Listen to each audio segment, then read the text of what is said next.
Disebut wali semangka karena tidak ada tangan, tidak ada kaki. Oh. Jadi wanita ini disebut wali semangka, teman-teman. Wali ya, wali semangka. Dan di sana dipercaya mempunyai karomah, teman-teman ya. Bisa menyembuhkan orang sakit dengan cara yang seperti ini, teman-teman. Jadi ada sesuatu yang dimasukkan ke mulut, lalu selepas itu dimasukkan lagi ke dalam air minum. Dan air minumnya ini, air mineralnya ini akan diminum oleh orang yang sakit, teman-teman. Coba kita lihat lagi ya. Tuh, ada sesuatu yang dimasukkan ke dalam mulutnya. Oke, dibantu mungkin saudaranya atau temannya. Setelah itu dimasukkan lagi. Oke. Oh, seperti itu caranya untuk mengobati. Disebut wali, teman-teman, wali semangka. Wali semangka. Dan yang datang mayoritas juga orang muslim, teman-teman. Apakah ini nggak syirik jatuhnya?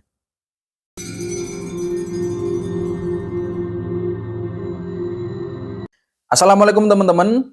Heboh sebuah video disebut wali semangka dari Kalimantan Selatan. Yaitu seorang wanita yang mohon maaf, sekali mohon maaf. Jadi beliaunya ini disabilitas, tidak memiliki tangan dan tidak memiliki kaki, teman-teman ya. Jadi mungkin bahasa semangka itu karena kondisinya itu ya. Jadi mohon maaf, memang mohon maaf. Dan di sini disebut wali, teman-teman. Wali sampai diberi pakaian atau hiasan seperti ini ya. Eh ya agak gimana gitu ya, agak gimana gitu. Soalnya kalau yang seperti ini terus dimintai doa atau semacam ritual untuk menyembuhkan orang, ya, menyembuhkan orang sakit. Ini karomah, teman-teman ya. Ada yang mengatakan ini adalah karomah dan namanya adalah Haji Nur Sehat. Nur Sehat. Nur Sehat. Ya, namanya sedikit unik juga, teman-teman ya. Tapi yang jadi permasalahan di sini adalah banyak sekali orang-orang yang mengatakan bahwa ini termasuk kesalahan karena meminta pertolongan, kesembuhan kepada sesama manusia dan menyebutnya wali, teman-teman. Menyebutnya wali yang memiliki karomah. Apakah karomah memang bisa diperlihatkan seperti ini, teman-teman ya? Coba kita dengarkan dulu nasihat dari Ustadz Adi Hidayat berikut ini. Bahkan yang paling indah kalau sudah mendapatkan karomah. Karomah itu luar biasa itu. Ya. Awas, bukan karomah yang seperti sekarang banyak di TV ya, itu lain. Itu bukan karomah. Itu bukan karomah ya. Yang sering dipertunjukkan di televisi atau di media sosial itu bukan karomah. Ini adalah karomah dari Allah. Tahu dari mana karomah? Ada ukurannya. Ya, tahu karomah tidak? Karomah itu beda dengan mukjizat ya. Beda dengan mukjizat. Saya cepat saja, kalau mukjizat sifatnya harus ditampakkan. Jadi dipublikasikan untuk menegaskan bahwa ini Rasul. Ini Rasul, beda dengan manusia biasa. Oke, jadi jangan disamakan antara mukjizat dengan karomah, teman-teman. Karena mukjizat itu hanya diturunkan kepada Nabi dan Rasul. Itu mukjizat ya. Dan memang harus ditunjukkan untuk mendeklarasikan, untuk menunjukkan bahwa seseorang itu adalah Nabi, adalah Rasul. Harus ditunjukkan mukjizatnya. Itu perbedaan mukjizat dengan karomah. Karomah tidak. Sifat karomah itu sifatnya harus disembunyikan. Tidak ditampakkan. Jadi kalau ada siapapun misalnya dengan penampilan bagaimanapun, kan, kemudian atribut agama misalnya menyampaikan satu keistimewaan, tapi sifatnya ingin diketahui orang, itu bukan karomah. Oke. Jadi ada perbedaan di sini antara karomah dengan mukjizat. Kalau mukjizat memang harus ditampakkan agar orang-orang tahu bahwa nabi itu atau orang itu adalah nabi atau rasul ya. Harus ditampakkan agar orang-orang tahu, harus dipublikasikan. Itu mukjizat. Beda dengan karomah. Kalau karomah itu justru tidak ditunjukkan. Ya, justru karomah itu tidak dipertontonkan. Kamera, mana kamera? Siap ya. Spidol ya, spidol. Ya. Itu bukan karomah. tidak dipublikasikan. Salah, bisa salah niat itu. Bisa keliru. Bisa keliru teman-teman ya, bisa keliru. Kalau ada karomah dipertontonkan itu keliru teman-teman ya. Dan mungkin kalian bisa menyikapi apakah Haji Nur Sehat atau Hajah Nur Sehat tadi mempertontonkan karomah, mempertunjukkan karomah agar disebut wali teman-teman. Silahkan kalian nilai sendiri. Silahkan, bebas. Tetapi yang ingin saya sampaikan adalah kalau Anda menginginkan kesehatan, Anda sedang sakit sekarang, lebih baik kalian menemui ahlinya di bidang kesehatan atau sakit itu. Jadi di sini konteksnya adalah kesehatan itu dokter teman-teman. Silahkan kalian datang ke dokter spesialis. Itu salah satu ikhtiar kita untuk mendapatkan kesembuhan. Tetap yang menyembuhkan itu Gusti Allah, tetap. Kita nggak syirik untuk meminta bantuan dokter ini, nggak syirik teman-teman ya, nggak syirik. Karena apa? Ada ilmunya, mereka sekolah, dan karena itu dipelajari teman-teman dari zaman bahula, dari zaman dulu itu memang sudah ada yang namanya ahli kesehatan. Jadi itu ikhtiar kita. Apakah yang datang kepada wali semangka tadi juga ikhtiar? Menurut saya, kalau disebut wali itu kurang pas, kurang pas. Mending disebut dukun, mending, karena itu adalah sebuah gelar. Gelar tapi tidak menyentuh keagamaan teman-teman ya. Mending disebut dukun. Manjur nggak manjur, silahkan kalian sebut itu dukun. Karena mau bagaimanapun dukun juga manusia. Tapi kalau wali itu sudah luar biasa. Seharusnya karomah itu tidak dipertontonkan kalau itu memang karomahnya wali.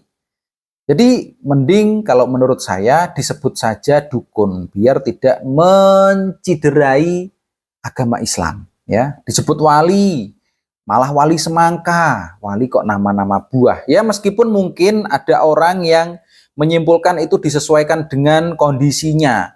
Mohon maaf. Tapi ya jangan disebut wali buah-buahan seperti itu. Nanti takutnya muncul lagi wali duren karena rambutnya mungkin agak lancip-lancip atau gimana. Terus muncul lagi wali rambutan karena jenggoten atau apa. Nah nanti malah lucu teman-teman ya. Lucu dan aneh. Agama Islam ini mau dibawa kemana? Mending kalian sebut orang-orang seperti wali semangka tadi, sebut saja dukun. Manjur nggak manjur, sebut saja dukun. Biar terbebas dari keagamaan teman-teman ya. Jadi mending disebut dukun saja. Dan apakah harus mempercayai dukun? Oke, untuk menjawab hal itu coba kita simak penjelasannya Gus Baha ya. Kalau tak nyinggung sithik menyangkut kekuatan Tuhan, Tuhan itu dukun kayak kahin. Ya. Jadi yang tersamangke terus mungkin sampai nanti nonton TV peramal-peramal yang wawancara terbuka yang terbukti benar secara internasional, terus gempa di Aceh, terus ada angin ribut yang Florida dan Amerika, itu kan banyak orang peramal yang mimpi terus jumpa pers, disaksikan orang banyak. Peramal ya teman-teman ya, peramal atau dukun ya. Kemudian kejadiannya ya seperti itu. Itu mungkin gitu loh, mungkin ya, tidak harus salah, tidak harus benar ya. Ikut ulama lagi, tidak harus salah, tidak harus apa benar. Ini rumah benarnya. Oke, jadi Gus Baha berpesan, kalau ada peramal atau dukun itu nggak usah dibenarkan, tapi juga jangan disalahkan. Mau bagaimanapun, Gusti Allah bisa saja memberikan karomah kepada siapapun, peramal, dukun yang mungkin membantu menyembuhkan orang. Kita nggak tahu teman-teman. Karma itu datang kepada siapa, kapan, kita nggak tahu. Yang harus kita ketahui adalah, dan yang harus kita lakukan, jangan terlalu dibenarkan, tapi juga jangan disalahkan. Karena mau bagaimanapun, kebenaran tetap akan populer teman-teman. Tetap akan populer. Kebenaran itu pasti akan populer. Meskipun yang membenarkan bukan orang-orang yang benar. Jadi biarkan saja. Tetapi jangan dibenci ya, biarkan saja. Kita menasihati teman-teman kita, saudara-saudara kita. Kalau memang Kalau memang caranya untuk proses menyembuhkan seperti ini, sesuatu dimasukkan mulut lalu dimuntahkan lagi dan diminum oleh orang yang sakit, ya kita kasih saja pengetahuan kepada teman-teman bahwa itu, kalau menurut saya loh ya, ini saya jijik teman-teman ya, karena keluar dari mulut orang kita minum. Nah itu kalau menurut saya itu menjijikkan. Di dunia kedokteran saja itu segala sesuatunya harus steril loh. Harus steril. Jarum suntik juga harus baru, peralatan medis lainnya juga harus bersih. Nah ini kok malah sesuatu dimuntahkan lalu kita minum. Kita edukasi saja kepada teman dan saudara kita teman-teman bahwa yang seperti itu kalau menurut saya jijik. Entah kalau kalian seperti apa. Coba komen di bawah ya. Kalian pernah nggak mengalami hal-hal yang seperti ini? Kalian pernah nggak? Dan apa yang kalian rasakan? Tetapi ya itu tadi, pesan Gus Baha adalah jangan dibenarkan dan juga jangan dibenci atau disalahkan teman-teman ya. Biarkan waktu yang menjawab. Karena mau bagaimanapun kebenaran pasti akan populer. Kalau salah, ya pasti akan ditinggalkan. Lama-lama pasti akan ditinggalkan yang seperti ini. Apabila itu memang nggak benar, pasti akan ditinggalkan. Kenapa kita dilarang untuk membenci atau bahkan mengajak orang untuk menjauhi orang ini? Ya kalau suatu saat ada orang yang memang sembuh dari ibu siapa? Nur Sehat ini, bagaimana? Kita yang disalahkan. Katanya ini bukan wali tapi ternyata bisa menyembuhkan. Lah kan repot. Kita nggak tahu karomahnya Gusti Allah ini diturunkan kapan kepada siapa.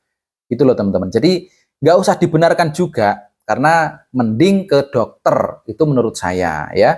Karena yang seperti ini disebut wali itu berat teman-teman, berat. Kalau saya memang wali murid.